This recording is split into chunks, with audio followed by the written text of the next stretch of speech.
Hey, everyone! Tonight we're stepping into something ancient, brutal, and strangely familiar. A world of chamber pots, crowded tenements, and endless toil. This isn't the Rome you've seen in glossy movies or marble museums.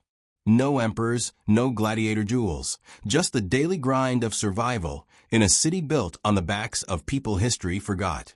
So before we descend into the underbelly of the Roman Empire, take a second to like the video and subscribe, but only if you're into this kind of slow, gritty storytelling. And let me know in the comments where you're watching from and what time it is for you. I love seeing how far this little sleep experiment travels.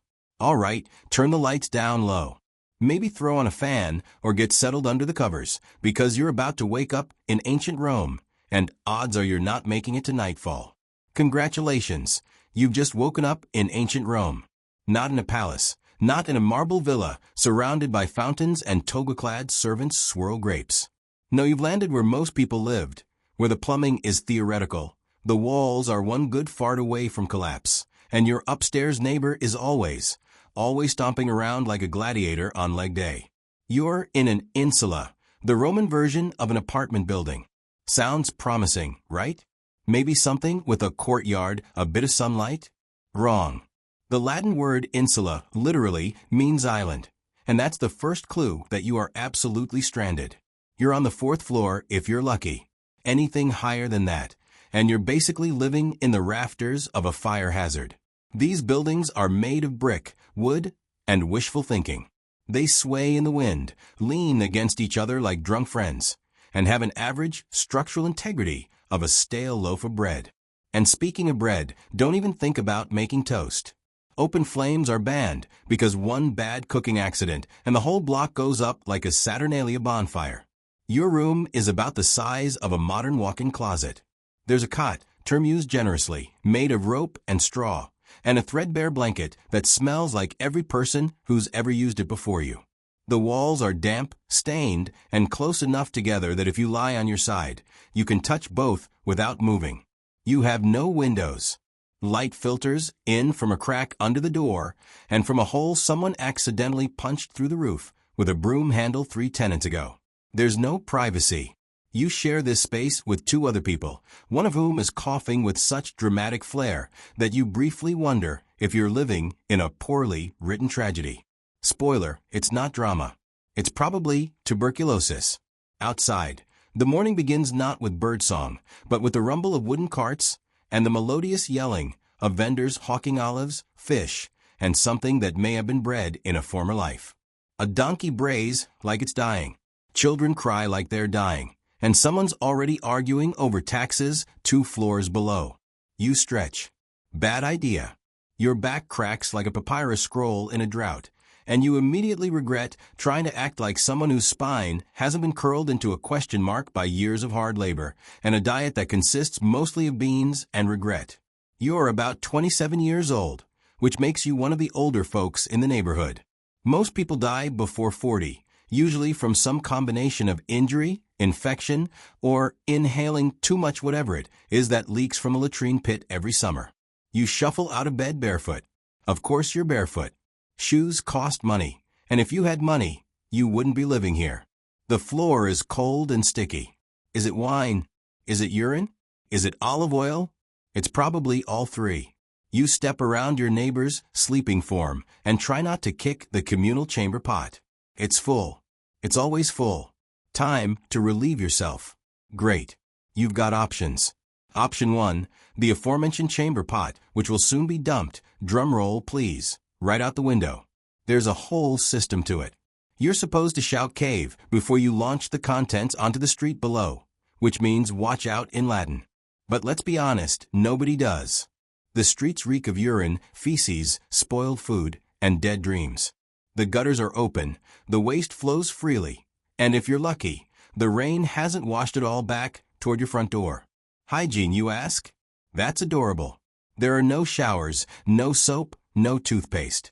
You might wash your face in the public fountain if you're feeling fancy and don't mind sharing your morning splash with 14 other people and a stray dog licking a wound. You scrape your teeth with a stick. Maybe rub some ash on them if you're feeling bougie. Breath? It smells like a fermented mixture of old lentils and existential dread. Still, you pull on your tunic, your one tunic, and head outside. It's made of rough wool or linen, stained in ways you've long stopped trying to identify. It smells like mildew and human. No deodorant, no underwear. You tie it at the waist with a rope and hope it holds. If not, congratulations, you've just invented public indecency. Not that anyone cares. Modesty in Rome is mostly reserved for statues and upper-class poetry. Stepping outside is like entering a war zone of the senses. The street is already packed.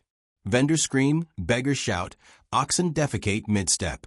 Flies swarm in thick clouds over the fish stalls. Somewhere nearby, a rooster is being murdered or possibly just expressing itself. Someone's cooking something that smells like disappointment. Your neighbor's child runs past, barefoot and covered in something that might be jam, might be blood, might be both. You make your way down the street toward the communal bakery, one of the few luxuries you share with the rest of your block. You hand over your government-issued grain ration, a lump of barley flour wrapped in cloth. The baker takes it, adds it to the others, and hours later, you'll get back a small, hard, blackened loaf. It's barely edible, mostly ash from the public oven's coals. But hey, it's warm and it's yours. Assuming no one steals it first. Breakfast? Sure, let's pretend. If you're lucky, you get a bit of pulse, a thick gruel made from boiled grains. It's what most poor Romans eat every day. Grain, water, maybe some chickpeas, maybe not. If you're having a good day, there's a drizzle of olive oil on top. If you're having a bad day, the drizzle is rat urine, and you don't know it yet. Meat? Only for the rich. Milk spoils too fast. Cheese? Maybe. Eggs? Only if you steal them from a chicken that lives under your stairs. Most protein comes from beans, lentils, and dreams. If you want fruit, it better be in season and unspoiled. Otherwise, you're just gnawing on the husk of an overripe fig and pretending it's a plum. You might stop by the latrina, a public latrine, to take care of business. If you enjoy the company of 12 other people doing the exact same thing, the bench has a series of holes, no dividers, and a shared sponge on a stick dipped in vinegar. That's the Roman version of toilet paper. You rinse it, wipe, and repeat. And you wonder why nobody makes eye contact in these places. After all this, it's barely mid-morning. You haven't even started work yet. But before you leave for your day job, which spoiler is physically and emotionally crushing, you pause for a moment and look around. The street is alive, smelly, chaotic, dangerous, but alive. Kids scream and chase each other. A street performer juggles knives with questionable skill. A merchant shouts about the healing power of fermented fish sauce. And the city breathes, chokes, and burps in one never-ending symphony of humanity. Your landlord? Never seen him. Repairs? Don't hold your breath. If your building collapses, it's not considered a tragedy. It's considered a Tuesday. Fires are common. So are floods. So is sudden, unexplained death. You're a cog in a system that views you as replaceable. You're not a citizen. You're a warm body, in a sense, a scroll. Your value is measured in how quietly you suffer.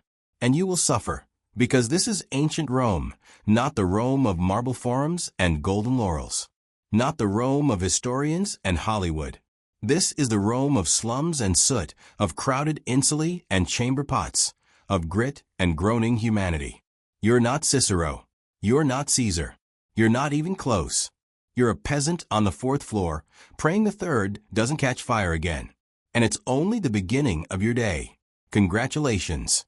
You've survived your first Roman night without being robbed, choked by smoke, or crushed by your neighbor's drunken body rolling onto your sleeping mat. Not bad. But the gods are generous today, and you've earned the privilege of waking up to the sweet, piercing sound of yelling. It's not an alarm clock. It's never an alarm clock. It's your neighbor yelling at his wife, or the vendor below your window screaming about fish, or the chamber pot hitting the cobblestones after someone above you dumped last night's wine and body fluids out the window. Morning in ancient Rome begins not with birdsong, but with complaints, sewage, and regret. Your eyes crack open to a ceiling, so low you could punch it sitting up. You're lying on a straw mat shared with your younger sibling, your cousin, possibly a stranger who paid your landlord 2 denarii to squat in the corner overnight. The air smells like feet, garlic, and mildew. You wonder briefly if you died and woke up in Hades, but no, you're still alive. Unfortunately, your home, generously called an insula, is a Roman apartment building made of wood, dreams, and flammable lies. You're on the 3rd floor, which is slightly less deadly than the 5th. Higher up means cheaper rent and a better chance of dying when the whole building inevitably collapses. Down below, the rich enjoy sturdier homes and indoor plumbing. Up here, you enjoy rats, water leaks, and the subtle creaking that reminds you this structure is held together by hope and mold. You swing your legs over the side of your mat and immediately regret it. The floor is damp. It's always damp. Water, wine, blood, who knows? The answer doesn't change the fact that your only sandals were stolen last week, and you've been walking barefoot ever since. You gingerly avoid the sticky patch in the corner and stand, stretching your aching back like a cat that's being kicked down a flight of stairs. Time to wash up, you say. Cute. There is no basin, no sink, no soap. You wipe your face with a damp cloth that may or may not have once cleaned your landlord's armpits. Your version of a morning skincare routine involves rubbing oil on your skin and then scraping it off with a curved blade called a strigil, which sounds elegant until you realize it's just ancient Roman exfoliation by pain. You're basically buttering yourself like toast and then peeling it off. If you're lucky enough to live near a bathhouse and have a few coins left, maybe you can get cleaner later. But right now, hygiene is a luxury. You settle for smearing your face with whatever water you find in a communal jar and call it refreshed. Now comes breakfast. Brace yourself. The Roman equivalent of a power breakfast is nothing. The morning meal is called ientaculum, which is Latin for don't get your hopes up. It usually consists of yesterday's bread, hard as marble and lovingly stored in a mouse-infested clay pot overnight. You soften it by dipping it in watered-down wine, a drink that tastes like vinegar with trust issues. If you're feeling fancy, maybe you get some olives or a smear of garum, the famous Roman fermented fish sauce that smells like low tide and failure. It's Rome's favorite condiment, used on everything from meat to vegetables to moments of crushing despair. It's the ketchup of the ancient world, if ketchup were made from rotting mackerel. There's no coffee, no eggs, no fruit smoothie with collagen powder. Your breakfast has one job: prevent immediate death. It succeeds barely. You chew in silence while your neighbors scream about something, probably taxes or bread rations. Or maybe it's that guy on the 2nd floor who keeps sacrificing pigeons in the hallway. You don't ask. The rule of thumb in Roman tenement life is this: the less you know, the longer you live. Once you've gnawed your way through a slice of disappointment and sipped your wine-flavored sadness, it's time to dress for the day. Don't get excited. You have 2 garments, a tunic made from rough wool and a threadbare cloak that's more whole than fabric. The tunic itches. The cloak stinks. And both have been repaired so many times they're basically held together with prayers and the dreams of better fabric. Underwear? Hilarious. You tie a belt around your waist to keep everything vaguely attached and hope no one notices. Your left shoulder is always exposed because the fabric keeps sliding off. The rich wear togas. You don't. Togas are for citizens, people with status. You're a pleb, a non-citizen if you're an immigrant, a nobody if we're being honest. If you wear a toga, you're either delusional or planning to be arrested for impersonating someone with dignity. As you step outside, you're hit with the full sensory assault that is a Roman street. The noise is immediate. Vendors hawking their wares, street musicians playing instruments no one asked for, philosophers debating loudly, and someone somewhere is always screaming about cucumbers. It's chaos. Organized, smelly chaos. The streets themselves, paved with stones and slick with everything: animal waste, human waste, mystery slop that no one wants to identify. Rome has sewers, yes, but they serve the rich neighborhoods. Your street is self-cleaning, by which we mean rain occasionally washes the filth into someone else's neighborhood. It's a system. You walk carefully, avoiding puddles and people. A cart barrels past you, pulled by donkeys, and driven by a man who seems genuinely angry that pedestrians exist. There are no sidewalks. There are no traffic laws. There is only instinct, prayer, and the faint hope that the gods are paying attention. You pass temples where people line up to offer sacrifices, flowers, coins, small animals, or the occasional desperate plea. You don't have anything to give, so you nod awkwardly at Jupiter's statue and keep moving. He probably wasn't listening anyway. If you're headed to work, and most likely you are, congratulations. That means you didn't starve to death yesterday. Work in ancient Rome is not fulfilling. It is not purpose-driven. It is survival in a tunic. You might be a laborer hauling bricks or mixing mortar for one of the emperor's new vanity projects. Or maybe you're a porter, carrying goods up and down stairs in a building with no structural integrity. You might be a street cleaner, a fish seller, a potter, or worse, a public latrine attendant, paid in pity and bronze coins to sweep filth off marble, and pretend your soul isn't slowly escaping through your nostrils. The hours are long, the pay is miserable, and your boss might beat you for fun. If you're a slave, you don't even get paid. You just work. And if you complain, you're whipped. If you collapse, you're replaced. If you die, well, someone else gets your blanket. Midday approaches, and the sun is brutal. Rome's climate is hot, sticky, and utterly unbothered by your suffering. There's no air conditioning, no shade unless you cling to a building's shadow like a sweaty ghost. Your tunic sticks to your skin.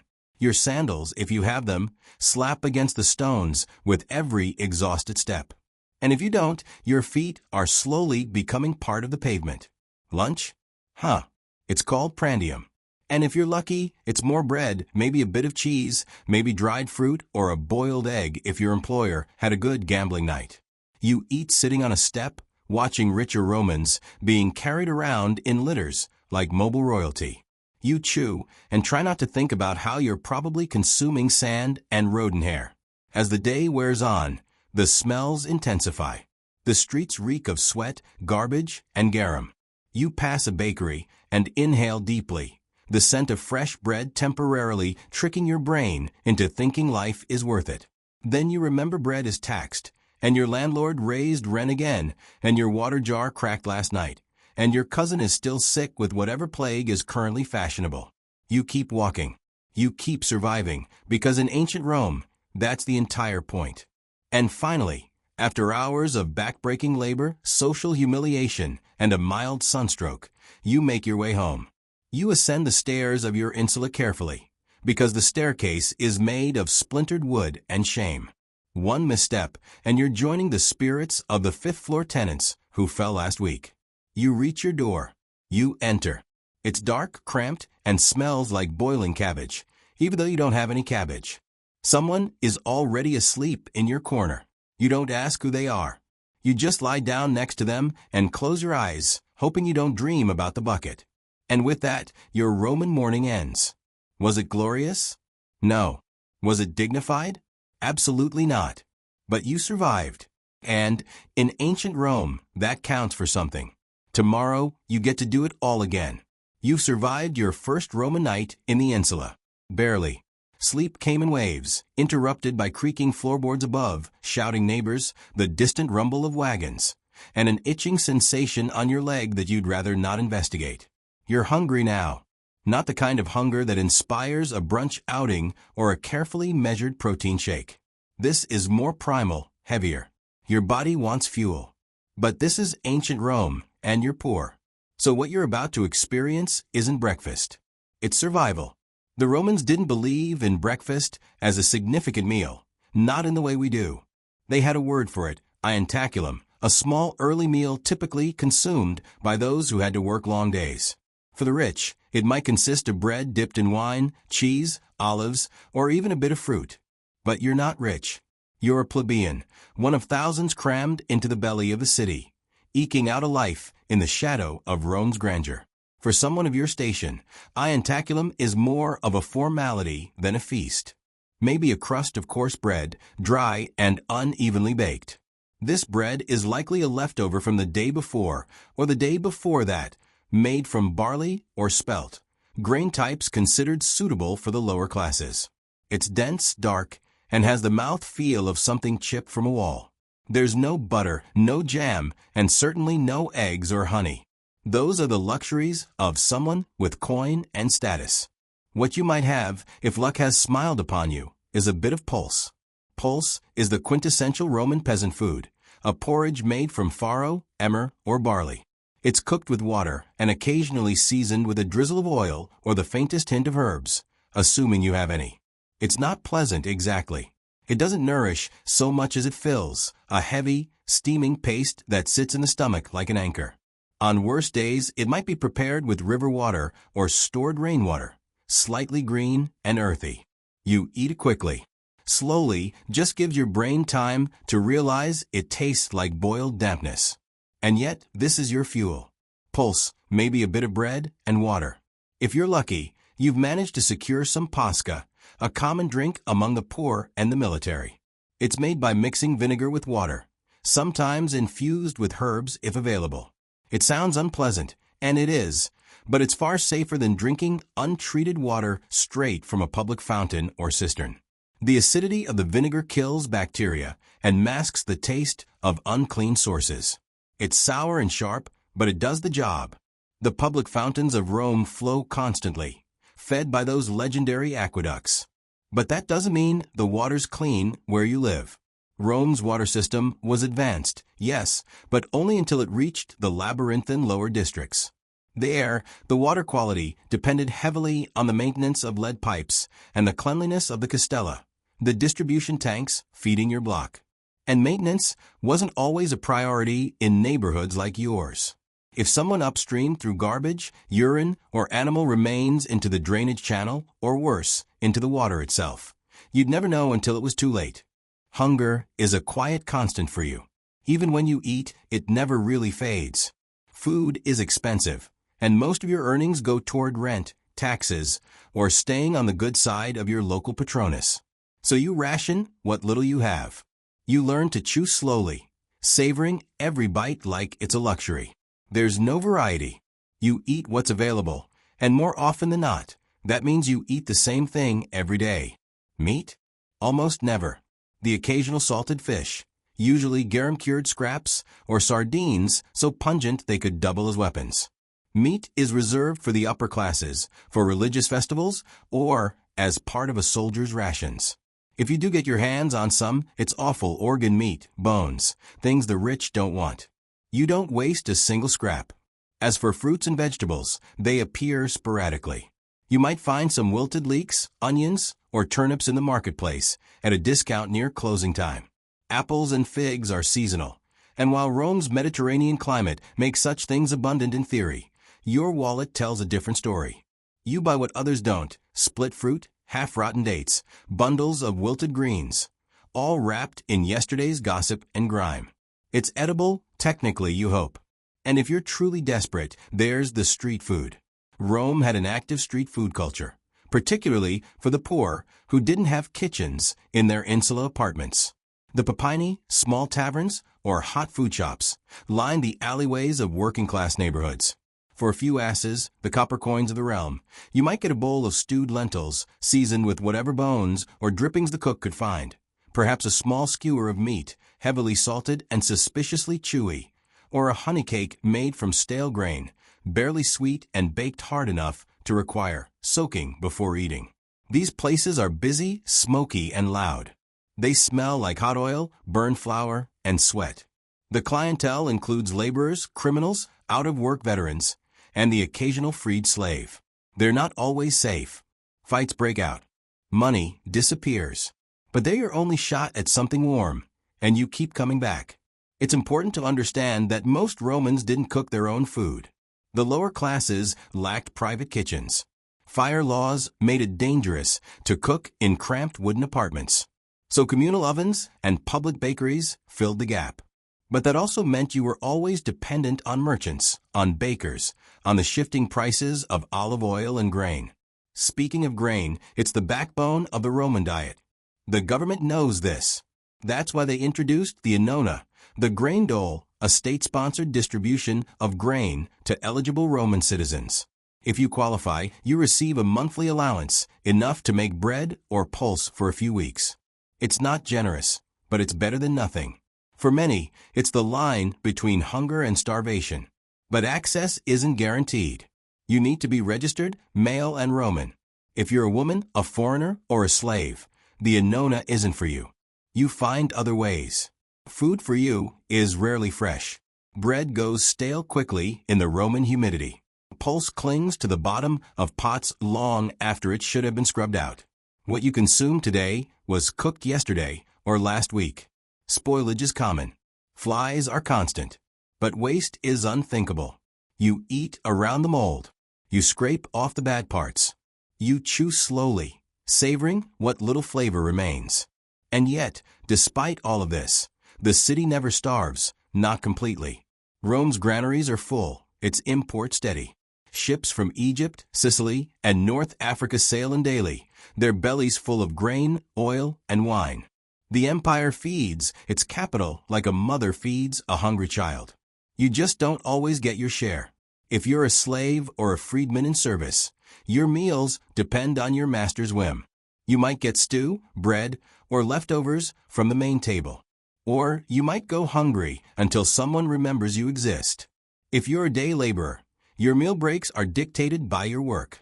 Dig ditches, haul stones, build baths, and maybe at mid-morning you get 10 minutes to gnaw a piece of dried fig or drink from a shared cup. And let's not forget feast days. Not because you're invited to the banquet, but because it's the one time the rich throw scraps to the streets. Religious festivals sometimes include public offerings, distributions of food or coin, perhaps a roasted pig or a platter of bread and fish for the masses. It's not kindness, it's politics. But you take what you can get. By mid-morning, your hunger has faded into something else, a dull pressure, a reminder. You've eaten just enough to continue. You tie the cloth belt around your tunic a little tighter and get moving. You've got work ahead of you. Rome doesn't wait. And tomorrow, you'll eat again or you won't. But either way, you'll wake up in the same insula, with the same cracked bowl and the same stale loaf waiting on a wooden shelf. Because in ancient Rome, food is never far away, but neither is hunger. The sun has fully risen now, and the Roman day is underway. For you, a plebeian or perhaps a slave, that doesn't mean a slow stretch and a relaxing breakfast. It means the work begins, and it begins early. Rome is not a place of idleness for the lower classes. The empire may be vast, but the streets of the city feel like a funnel, where the sweat of thousands filters upward to benefit the few. Let's start with the plebeians, not the poorest of the poor, but far from comfort. Most plebeians in the city work trades: manual laborers, builders, bakers, water carriers, cobblers, street sellers. If you're skilled, maybe you're a stonecutter or you've secured a spot in one of the Roman guilds, the collegia. But for most, you're expendable muscle, hired for the day, paid by the hour if you're lucky. You don't have a fixed schedule. You have a need, a relentless knowing one. You work because not working means not eating. You wake before dawn, grab what counts for breakfast, maybe a crust of bread or a spoonful of barley mush, and head out to find work. The forum is one place you might go, not to debate philosophy, but to stand around and hope someone needs labor. You're competing with hundreds of others. Some are stronger. Some have tools. You don't. You're hired, maybe, to carry bricks across a construction site. Rome is always being built: roads, aqueducts, arches, homes for the rich. It is said Augustus found Rome a city of brick and left it a city of marble. You'll be the one dragging that marble, sweating and silent. The work is brutal. There are no labor laws, no unions, no breaks, no helmets, no complaints. If you fall off a scaffold, you're not given aid. You're given a nod and a shove to the side so the next man can take your place. You don't ask questions. You don't slow down. The overseer watches with a stick in hand, and he doesn't carry it for decoration. But perhaps you're not a plebeian. Perhaps you're a slave. Life, somehow, is harder still, because now you don't even get the satisfaction of wages. Your body is labor, and your labor belongs to someone else. You might be a household slave, owned by a moderately wealthy Roman citizen. If so, your work starts before sunrise. You're fetching water, cleaning floors, preparing meals you'll never taste. Maybe you're young and educated, assigned to tutor the children or read aloud to your master. It sounds better. It isn't. One mistake and you're beaten. If the master's wife is displeased, you're sold. There are no protections. No court to hear your case. You are property, like the stove or the sandals. Or you're a field slave outside the city, toiling in the vast latifundia, those enormous agricultural estates that feed Rome's grain-hungry stomach. Here, there are no roofs, no days off. You wake with the sun and bend until it sets. You plant, plow, harvest, sweat. No matter how hot, how cold, how sick you feel, you work. The overseer doesn't care if you collapse. There are chains for those who slow down. For those who run, there are whips. And for those who rebel, there's crucifixion, a public one, along the roads where others can see. Some slaves are trained for skilled labor, stone carving, pottery, weaving. But that doesn't make the whip any less real. It just means your blood stains a different kind of floor. And what of the women? If you are a woman, slave or free, you labor too. Not on the scaffold or in the forum, but in quieter ways that bleed just as much. You're grinding grain with a heavy stone hand mill, your arms aching as you turn the quern hour after hour. You make bread, wash clothes, fetch water, tend fires, clean, mend, weave.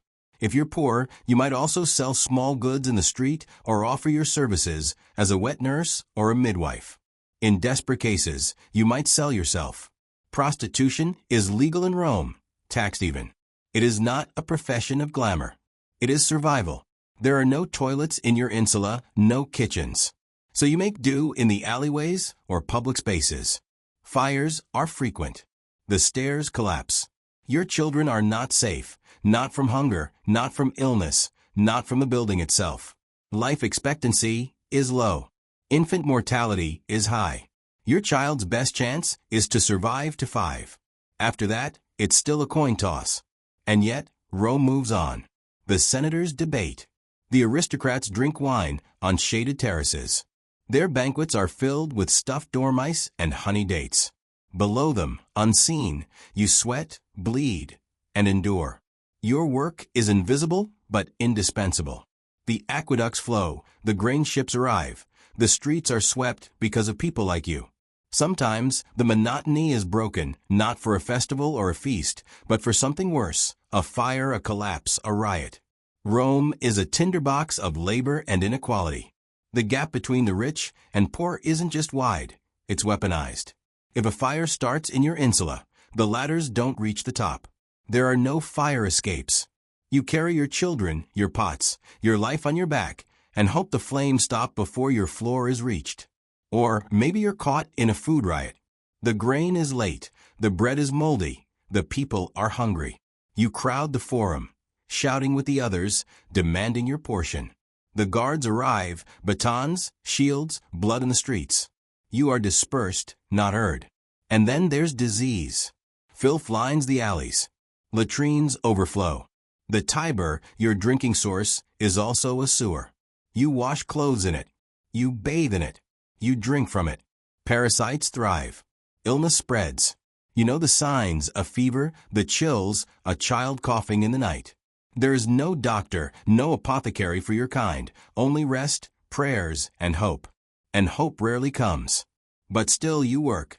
Because if you stop, even for a day, the city forgets you. The empire forgets you. And hunger remembers you very, very quickly. This is what it means to work in ancient Rome, not to build wealth or rise in rank or find fulfillment, but to survive, to endure, to hope that perhaps your children will have slightly fewer blisters on their hands than you did. It is not glamorous. It is not heroic. It is labor at its most brutal, its most thankless. The empire was not built by emperors. It was built on the backs of men, women, and children who worked until they broke and then were replaced. Now, as the midday sun climbs overhead, your tasks are only half done. There is still cleaning, cooking, tending to the hearth, carrying water, hauling waste. Your stomach growls, your fingers cramp, your feet blister inside sandals that barely hold together. And no one is coming to relieve you. Not today, not tomorrow. Welcome to the workday in ancient Rome. You wouldn't last a single one. Congratulations. You've made it past the market, survived the street toilets, and managed not to get mugged for your shoes, if you were even lucky enough to have shoes. But now comes the real challenge, going home, or more accurately, climbing into the creaking, overcrowded, highly flammable tinderbox that you are expected to call home, your insula. You live in an insula not because you chose it, but because you're poor. And in ancient Rome, poor people don't have houses. They have layers, multi-story apartment buildings packed so tightly that sunlight is more rumor than reality. Your insula is 6, maybe 7 stories tall, illegal, technically, but so is half the city, and bribes are as Roman as togas. It's built of wood, clay, and wishful thinking, leaning slightly to one side, as if preparing to collapse out of sheer exhaustion. You climb the stairs slowly, carefully, because elevators haven't been invented yet, and the building sways when someone sneezes on the second floor. The higher you go, the worse it gets. Wealthier residents stay on the lower floors, better ventilation, easier access, and a lower probability of dying in a fall. You, on the other hand, are up near the roof, where the air is thin, the ceilings are low, and the rats have built a local economy. There are no private rooms, no insulation, and definitely no plumbing. Just a single room shared with your family, your livestock, and any opportunistic creatures that wander in through the cracks. The walls are made of mud brick, and your door doesn't quite close. But hey, you have a curtain. Luxury. And what about fire safety, you ask? Good question. Fire is your most constant, faithful threat, because every home needs fire to cook, to light, to warm. But there's no chimney, no ventilation, and no fire code. Open flames flicker from oil lamps and cooking hearths, inches away from the wooden beams that hold the whole place together. One spark, one gust of wind, and the entire block could be reduced to ash within the hour. Firefighters exist technically, but they are mostly slaves owned by the vigiles, the Roman fire brigade, and they're more interested in watching your insula burn so they can demand a bribe to intervene. In 24 CE, Augustus formed the vigiles to stop Rome from burning down every third Tuesday. But let's be honest, they're underpaid, overworked, and famously corrupt. If you can't pay, they'll let it burn and confiscate whatever's left. They call it enforcement. You call it a robbery with extra steps. So you live in constant fear of smoke. Every night, you sniff the air before you sleep, wondering if that's dinner next door or the beginning of the end. Your belongings, what few you have, are always packed for a quick escape. A blanket, a bowl, maybe a small idol of Laura's or Penates, the household gods who, at this point, you're hoping accept bribes too. And then there's the noise. Rome is never quiet. Carts aren't even allowed during the day, so they all roll through the streets at night. The wheels grind like thunder on stone. Vendors shout, drunks sing, lovers argue, dogs bark, and someone somewhere is always playing a flute badly. Privacy is a fantasy. Your neighbors hear everything, your arguments, your snoring, your gastrointestinal tragedies, and in return, you hear theirs. But maybe it's better than being alone, because loneliness isn't common here. Your insula is crowded beyond reason. Dozens of families crammed into units smaller than a modern bathroom. Children crying, adults arguing, and old folks muttering prayers in dark corners. Sometimes people rent just a corner of a room, sleeping upright against the wall like human coat racks. When it rains, your roof leaks. When it doesn't, it still leaks. The water trickles down the inside walls, pooling on the floor, feeding the mold that grows behind your bed mat. The floorboards creak. The walls shift in the wind. You develop the uncanny skill of waking up seconds before the stairs collapse beneath a neighbor. It's not a matter of if the building will fall. It's a matter of when. And if that wasn't enough, pests. Rome's rodent population rivals its human one. Mice and rats scamper through your pantry, if you have one, and leave behind little gifts. Flies buzz thick around your food. Mosquitoes breed in the drainage ruts. And then there are the bed bugs. You scratch yourself raw in your sleep and dream of itching. But despite all this, you survive. You learn to maneuver the collapsing staircases like a seasoned acrobat. You hang wet laundry on lines that sway over the alley, hoping it dries before thieves pluck it. You carry water up and waist down, always careful not to slip in someone else's garbage, or your own. Still, the insula is not your sanctuary. It is a holding pen, a temporary space between disasters. Fires, floods, famine, and violence have all passed through this building like regular guests. And yet, it stands just barely. There are moments, strange and fleeting, where you feel pride. A neighbor offers you stale bread. A child tugs your sleeve to show you a dead bird. The woman across the hall sings while stirring her pot of lentils. You smile even if just for a second, because you all live in the same cage, facing the same storms. Rome is massive, over 1 million people, and the rich live in marble palaces with mosaic floors and private baths. But you know their lives only by rumor. For you, the insula is everything. Your bed, your shelter, your prison. And if the building collapses tomorrow, and it might, no one will mourn it. The rubble will be cleared, and a new insula will rise in its place, faster, cheaper, even more dangerous. The cycle continues, and you, if you're lucky, will rent a corner in that new box and begin again. Because in ancient Rome, the poor don't rest. They adapt. They huddle together in the dark, dodging embers and curses, hoping that the next collapse doesn't start with them. And if the flames come anyway, well, you'll grab your blanket, say a quick prayer to the Laras, and run like hell. You're parched. You've spent the morning toiling in the heat, surrounded by dust, noise, and the aggressive scent of humanity in full ferment. You want water, cold, clean, life-giving water. So you do what any Roman would do. You head for the nearest public fountain. Because in ancient Rome, you don't just turn a faucet and get crisp hydration.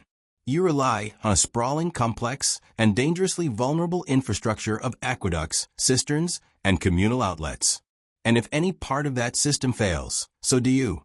Rome's aqueducts were a marvel of engineering. By the 1st century CE, the city was serviced by 11 massive aqueducts, some stretching over 50 miles from distant mountain springs. These channels brought in an estimated 200 million gallons of water per day, enough to supply baths, fountains, latrines, and private homes. But here's the catch. Only the rich had indoor plumbing. For the rest of the population, meaning you line up at one of the many public fountains scattered through the city's neighborhoods, clay jug in hand, hoping there's still pressure in the system. Now the good news is the water, when it gets there, is pretty clean. It's sourced from springs, and the aqueducts are designed with constant downward slopes to keep it flowing. The bad news is, clean is relative. If you live near the terminus of the system, you're getting backwash, water already passed through several baths, toilets, and industries. Add to that the occasional sabotage, illegal tapping, or natural sediment buildup, and you're not exactly sipping spring water, more like tepid mineral soup with a hint of lead. Because, yes, many pipes are made of lead. Not that the Romans understood the long-term neurological effects, but if your thoughts start feeling fuzzy and your coordination's off, don't blame the gods. Blame the plumbing. And if you think that's bad, just wait until nature calls. Most Romans didn't have private toilets. Apartment dwellers, like you in your top-floor insula, use pots, buckets, or chamber pots. When full, the contents are dumped out the window or into the nearest gutter. Yes, the famed Roman sewer system, the Cloaca Maxima, still runs through the city like an underground lifeline, but most waste doesn't make it that far. It sits in the street, baking in the sun, mixing with animal droppings, and slowly forming a biological miasma strong enough to peel paint off a fresco. And if you're wondering why shoes are so important in Rome, that's your answer. You're not walking on stones. You're walking on yesterday's dinner in its final form. There are public latrines, of course, and if you're lucky or desperate, you can pay a small fee to use one. These are long stone benches with holes carved in them, positioned over flowing water channels. There's no partition, no door, just a row of strangers making eye contact while trying to pretend nothing awkward is happening. You sit shoulder to shoulder with a retired centurion and a 12-year-old olive vendor, all contributing to the same stream of civic solidarity. The Romans believed in shared experiences. This was one of them. Toilet paper? Not a thing. Instead, you use a tersorium, a communal sponge on a stick kept in a bucket of vinegar water. It's exactly as horrifying as it sounds. You hope the guy, before you had good hygiene. He didn't. Nobody does. You wipe, you stand up, you wash your hands if there's water nearby, and then you move on, probably to the nearest bathhouse, which, thankfully, is where things get slightly better. The Roman bathhouse is part spa, part gym, part social network, and part biological experiment. There are over 800 public bath complexes in Rome by the time the empire is in full swing. Some are grand, like the baths of Caracalla or Diocletian, where marble columns soar above mosaic floors. Others are modest neighborhood baths, tucked between bakeries and brothels. But all follow roughly the same formula: a changing room, a potatorium, a warm room, tepidarium, a hot room, caldarium, and a cold plunge, frigidarium. You strip down, deposit your clothes. Good luck if they're still there when you get back, and start sweating your soul out in the heat. The caldarium is stifling, heated by hypocaust, underfloor heating fueled by roaring fires. It's a room designed to make you wish for death, or at least a breeze. You rub your skin with olive oil, not soap, because that's what Romans used to clean. Then you scrape it off with a curved metal tool called a strigil, removing dirt, oil, and several layers of dignity. There are slaves to assist you if you're rich. If not, you do it yourself while trying to avoid eye contact with the senator next to you. Bathhouses are where deals are struck, gossip is traded, and diseases are casually spread. The water isn't drained between users. It's a warm, microbial soup of humanity, stirred hourly by the movement of hundreds of unwashed bodies. Skin infections, eye diseases, intestinal worms, everything is on the menu. And yet, this is one of the cleanest places in Rome. Outside the baths, personal hygiene is a gamble. You might wash your face daily and your feet often, but full-body bathing is more of a social event than a daily necessity. Perfumes and oils cover up most smells. Lice and fleas are common but tolerated. The concept of germ theory is centuries away, and nobody's counting bacteria when they're more worried about curses and crop failures. And remember that beautiful aqueduct system? It doesn't just supply water. It powers everything from grain mills to fountains to the flushing mechanisms in some elite toilets. But it's fragile. Earthquakes, floods, or simple disrepair can shut down entire sections of the city. When the aqueducts break, Rome doesn't just lose drinking water. It loses its public baths, its sewers, its fountains. Civilization, as the Romans know it, starts to unravel. Riots have broken out over water shortages. The emperor himself maintains a staff of aquarii, water engineers, just to keep the system running. And if they fail, you suffer. Because in ancient Rome, access to clean water isn't a luxury. It's your last line of defense against cholera, typhoid, and a dozen other slow, filthy deaths. By now, your mouth is dry, your skin is itchy, and you're beginning to understand that clean is a relative concept. But here's the twisted part. By ancient standards, Rome is doing pretty well. The city is cleaner than most medieval capitals. It has public sanitation, latrines, baths, and even street cleaners. But it's also the biggest city in the ancient world, and that density breeds disease. Waterborne illness is rampant. Even minor stomach bugs can spiral into fatal dehydration. And if you're poor, which you are, you can't afford a private system or a servant to boil your water. You drink what's available, and you pray, not to be purified, but to be spared. So the next time you fill a glass from the tap or flush a toilet with confidence, remember, in Rome, your survival depends on gravity, lead pipes, communal sponges, and the goodwill of an aqueduct built by a man who probably bribed his way through half the Senate. You don't control your water. You just hope it doesn't kill you. And on that hopeful note, it's time to think about lunch, if your stomach can handle it. If you've managed to survive the slop of a Roman street, dodge dysentery from a clay cup of aqueduct runoff, and work a full day in the choking heat of the Subura district without keeling over, you might think a bath would be the one mercy this city offers you. And to be fair, Rome is famous for its baths, but this isn't a hotel spa with cucumber water and lo-fi music. This is public bathing, Roman style, and for a plebeian like you, it's more about routine survival than luxury. Let's start with the setting. The thermi, massive public bathhouses, funded by emperors and designed to show off imperial grandeur, are sprawling complexes of steam, stone, and social politics. Think gym, barbershop, and social media feed all rolled into one. There are over 800 bathhouses across Rome by the 4th century CE, ranging from small balnei tucked into neighborhoods to monumental structures like the Baths of Caracalla, which could host thousands of bathers a day. These places are architectural marvels: dome ceilings, mosaic floors, marble statues. But you're not here to appreciate the decor. You're here to clean yourself before your own body odor becomes a public health issue. Entry usually costs a quadrans, the smallest denomination of Roman currency, meaning it's technically accessible to almost everyone, even the poorest citizens. But just because you can afford to enter doesn't mean you belong. The hierarchy follows you through the door.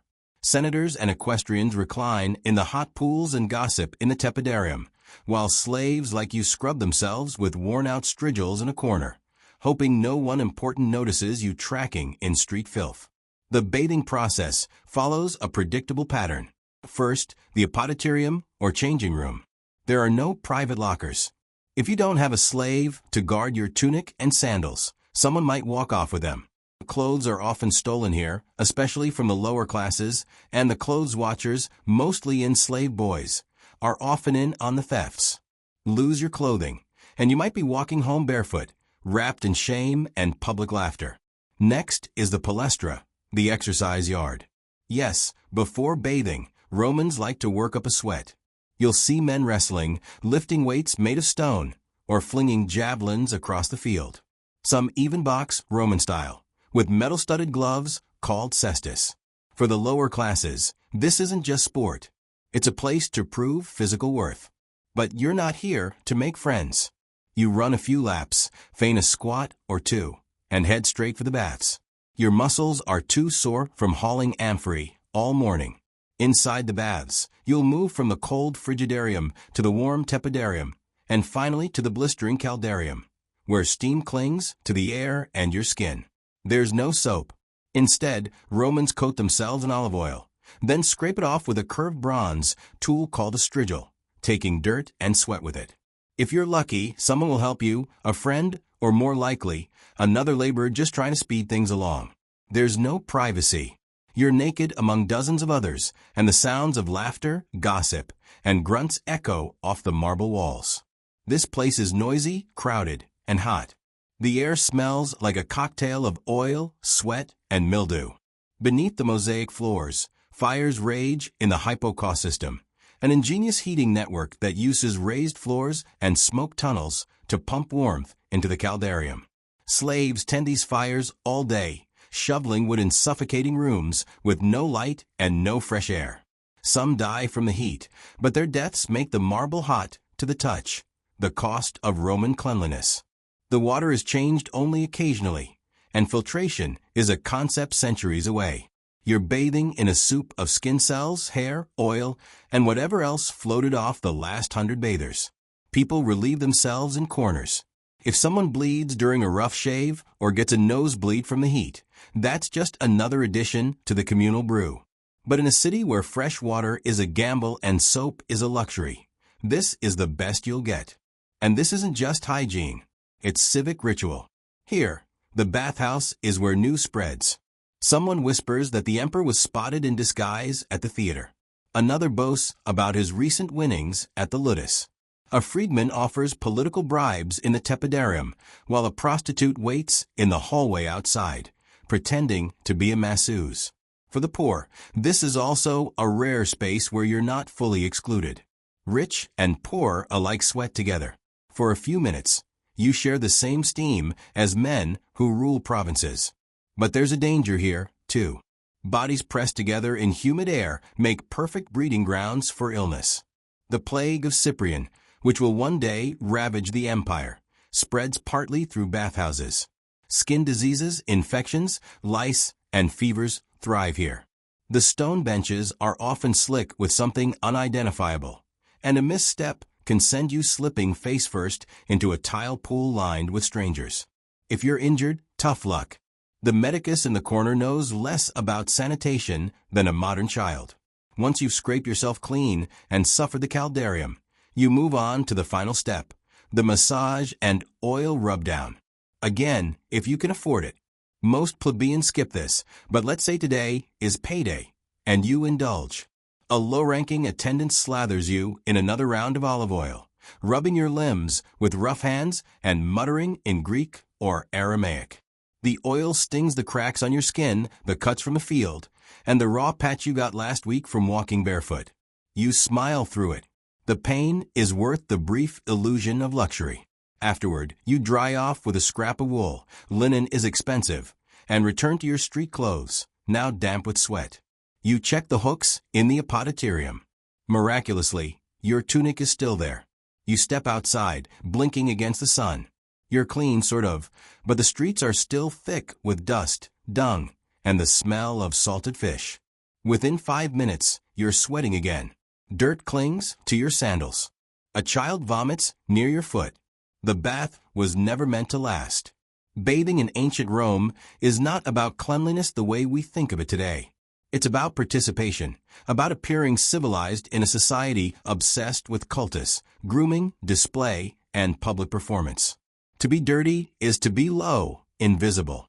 But to walk out of the thermi, hair damp, oil glistening on your shoulders, is to momentarily rise above the grime of your station, even if you'll return tomorrow to the same bucket of water and reuse strigil.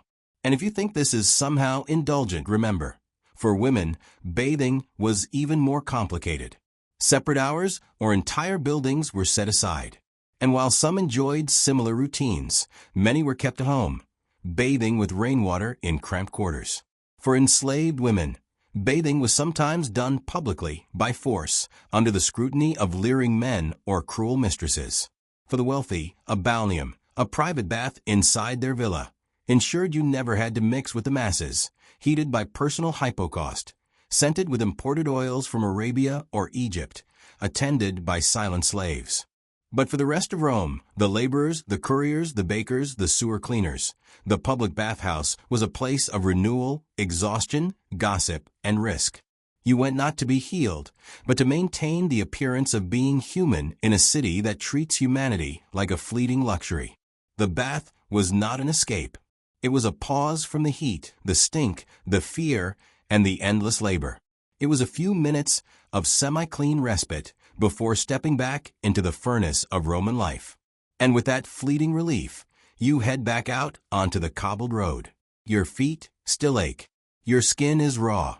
And tomorrow, if you're lucky, you'll do it all again. Let's talk about Roman food.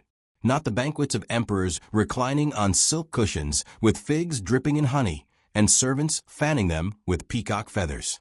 You are not an emperor. You're not even close. You are, in fact, a plebeian, a working-class Roman in a cramped insula, where breakfast is less about indulgence and more about surviving another day with enough calories to walk, work, and not collapse. So let's set the table. And by table, we mean whatever flat surface you can find that isn't covered in soot, bugs, or yesterday's crumbs. You eat with your hands because forks are still a few centuries from existing. Knives, sure, if you have one, but even then, it's mostly for cutting bread or defending your lunch from rats. Your daily diet, and let's be generous calling it that, is centered on one thing: grain. Specifically, a kind of wheat called far, spelt, and a lot of it. You eat it boiled into pulse, a porridge as bland as it sounds. Think of it as the ancient Roman version of oatmeal, only without sugar, milk, or any flavor at all. If you're lucky, it's salted. If you're really lucky, it has bits of onion or a drizzle of fish sauce, known as garum, to liven things up. That's right, fermented fish innards. It was the ketchup of the ancient world. It smelled like rot and seawater, and they poured it on everything. Bread, when you can get it, is dense, coarse, and made from stone ground flour that might contain trace amounts of actual stone. Dental care isn't exactly booming right now, so every bite is a gamble between hunger and chipping a tooth. But bread is sustenance. And if you're a labor or dock worker, it's essential. Rome even instituted a grain dole, a nona, to distribute grain to the poor. Without it, many urban citizens would simply starve. If you're on the list, you get your rations. If not, well, you'd better hope you have a skill, a patron, or a very forgiving neighbor. As for vegetables, they're seasonal and mostly whatever grows nearby: cabbage, lentils, chickpeas, leeks, the basics. None of it is particularly glamorous, but it keeps scurvy at bay. You might stew them into something vaguely edible if you have olive oil or herbs, but again, you're not dining in the villa of a senator. You're working with what you can afford from the forum stalls or grow in cracked pots on the rooftop. And don't expect variety. You eat the same things over and over, day after day, until famine comes, and then you don't eat at all. Meat? That's not for people like you. It's expensive. When it does enter your life, it's likely from religious festivals, public feasts, or offcuts scavenged from butchers.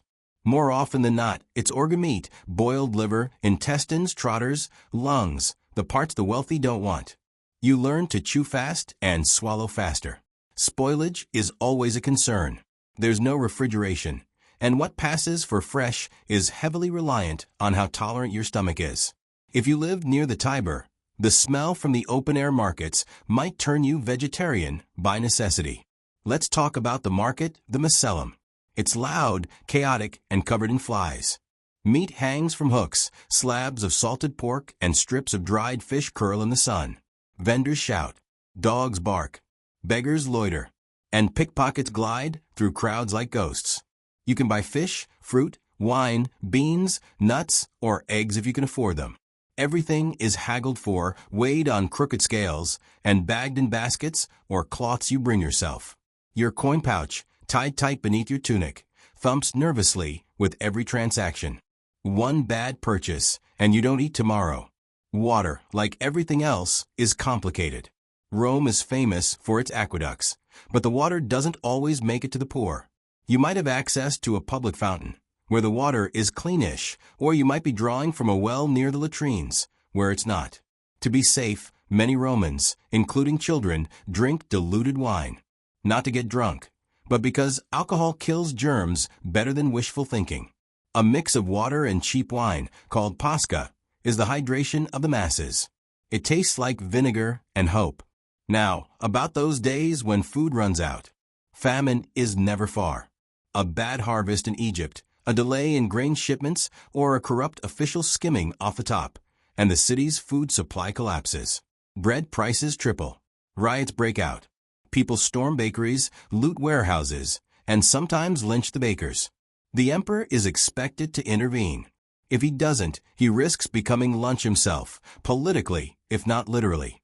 During famine, you survive on scraps, moldy crusts, spoiled olives, stale beans, weeds from the roadside. You might boil bark or grind acorns. Pets vanish. The rats get smart. The pigeons disappear. People eat things they shouldn't. And when the plague follows the famine, as it often does, hunger turns to disease. Starvation weakens the body, and Rome's many illnesses move in like uninvited guests. There's another layer to all this. Class. Because while you're trying to stretch a hunk of rye bread for 2 days, the elite are feasting. In the villas of the Palatine Hill, couches line banquet halls. Slaves serve platters of roasted dormice, honey-glazed songbirds, oysters, figs, and dates soaked in wine. They sip from silver goblets. They toss bones to the floor. They bathe between courses. For them, food is a performance. For you, it's a necessity that never stretches far enough. Even in death, food tells the truth. Wealthy Romans are buried with elaborate funerary feasts, their tombs adorned with carvings of banquets and gods pouring wine. The poor? Maybe a piece of bread at your grave, if your family can spare it. Maybe a final sip of pasca to send you off. In religious festivals, food becomes communal. Saturnalia, for instance, when masters serve slaves and everyone feasts together. But those days are rare and mostly symbolic. For the rest of the year, the lines are clear. Who eats well and who begs. Let's not forget storage and spoilage. You keep food in clay jars sealed with resin or in baskets hung from ceilings to deter rats. Preserving food means salting, smoking, drying, or steeping it in vinegar. Still, everything has a clock. Bread molds quickly in the Roman humidity. Olives go rancid. Meat turns in the sun. Every meal is a gamble. Every bite is a risk. Even the insects eat well. Grain is stored in granaries, which are dark, warm, and crawling with beetles and moths. If you're lucky, you get your ration before it's infested. If not, well, extra protein. Most people don't even pick them out anymore. They're too small to matter. Children grow up with hunger. They learn to wait their turn. They learn which vendors give better scraps, and which ones chase them away with sticks. Their bellies are often bloated from malnutrition. Their eyes dull. Parents do what they can. Sometimes it means stealing. Sometimes it means begging. And sometimes it means going without so the youngest can eat. Yet, through all of this, food is still culture.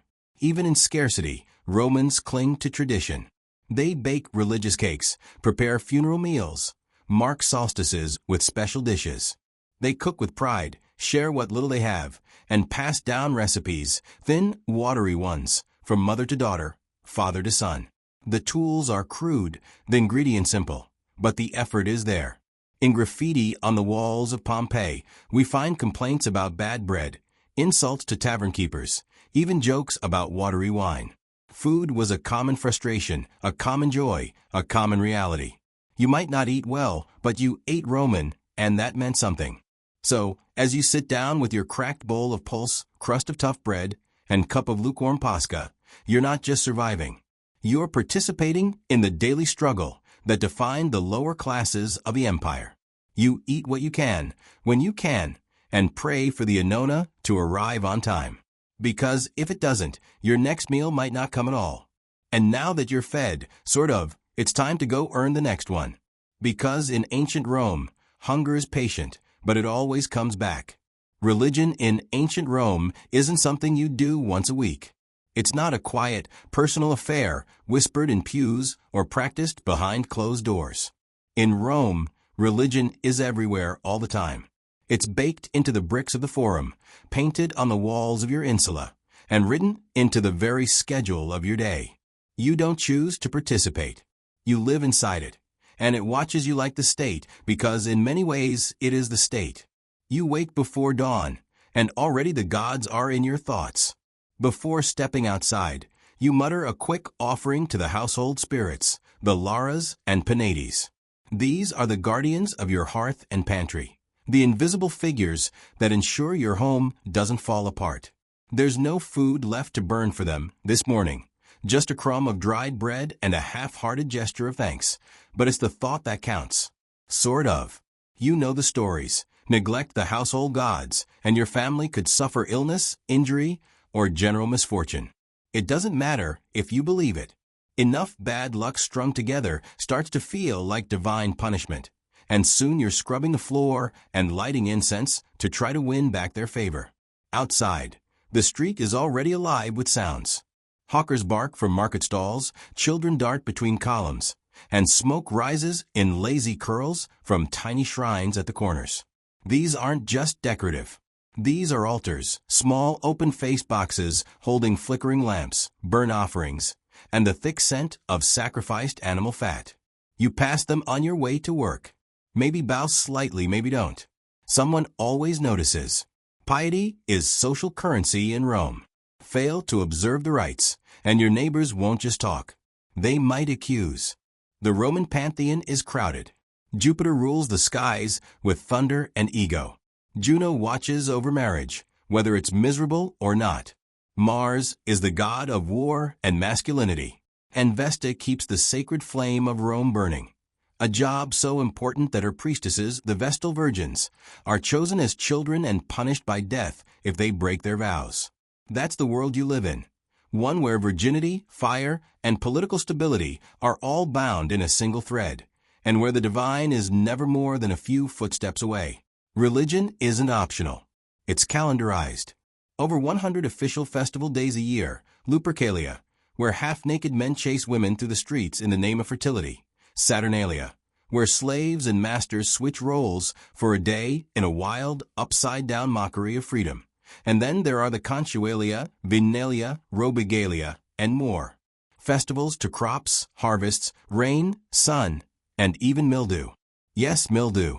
Because in Rome, every natural force has a name, a temple, and a priest. You, as a poor plebeian or freedman, can't afford expensive sacrifices, but the elite can, and they make sure you know it. Wealthy patrons slaughter bulls at the temples, their robes splashed with blood, incense thick in the air, while you stand at the back, clutching your small votive figurine, hoping the gods can hear your prayer from that far away. The ritual language is often Old Latin, barely understandable even to those reciting it. But the spectacle, that's clear enough. Religion is theater. It always has been. Can you take part when you can? Maybe your guild hosts a minor ceremony. Maybe you help lead a procession through the street for a local deity. These rituals are public and communal, but also strategic. They reinforce your place in society, remind you of who rules, and give you a sense that, however lowly your station, you're at least part of something bigger. Of course, not everyone thinks alike. By the 1st century CE, the Roman world is already deeply diverse. Foreign cults have seeped into the cracks of the empire. You might hear whispers of a mysterious Eastern goddess named Isis, whose followers wear white and chant in candlelit rooms, or a strange sun god from Persia, Mithras, whose rites involve secret underground gatherings and symbolic meals of blood and bread. These religions are sometimes tolerated, sometimes outlawed, and always watched with suspicion. Romans value order above all. Anything that smells of disloyalty or secrecy is dangerous. That's why, when Christianity begins to spread, it doesn't just make the authorities nervous, it enrages them. A religion without sacrifices, a god without a face, a group that refuses to honor Jupiter or Caesar. That's not just impious. That's treasonous. But you, in this moment, probably don't think about Christianity. It's still a strange, foreign sect on the fringes of Roman cities.